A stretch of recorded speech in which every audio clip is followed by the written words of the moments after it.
தாய் தமிழ் உறவுகளுக்கு வணக்கம். சற்று முன் திமுக புறக்கணித்தது என்ற தலைப்பில் இந்த காணொளியை காண்கிறோம். சற்று முன் திமுக புறக்கணித்தது. தமிழக வெற்றி கழகம் தற்பொழுது ஆட்சியை பிடித்துள்ளது. தற்பொழுது சட்டசபைக்கு தேர்வு செய்யப்பட்டவர்கள் 4/3 பங்கு சேர்ந்தவர்கள் சட்டசபைக்கு புதியவர்கள். அவர்களுக்கு பயிற்சி அளிப்பதற்காக தமிழக அரசு இன்று ஒரு பயிற்சி வகுப்பினை ஏற்பாடு செய்தது. அதில் திமுக சட்டமன்ற உறுப்பினர்கள் யாரும் கலந்து கொள்ளவில்லை. அந்த பயிற்சி வகுப்பை திமுக புறக்கணித்துள்ளது. அதிமுகவை சார்ந்த தாராபுரம் சட்டமன்ற உறுப்பினர் ஒருவர் மட்டும் கலந்து கொண்டுள்ளார். பாமக சார்பில் மனைவி சௌமியா அன்புமணி கலந்து கொண்டுள்ளார்.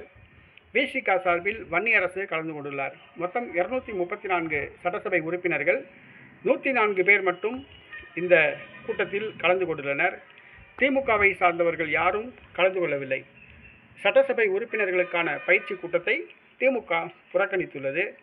ஜோசப் விஜய் இந்த பயிற்சி கூட்டத்தில் கலந்து கொள்வாரா என்பது தெரியவில்லை. ஏனென்று சொன்னால் அவரே சட்டசபைக்கு முதல் முறையாகத்தான் தேர்வு செய்யப்பட்டுள்ளார். ஆக இன்றைய பயிற்சி கூட்டத்தை திமுக புறக்கணித்துள்ளது.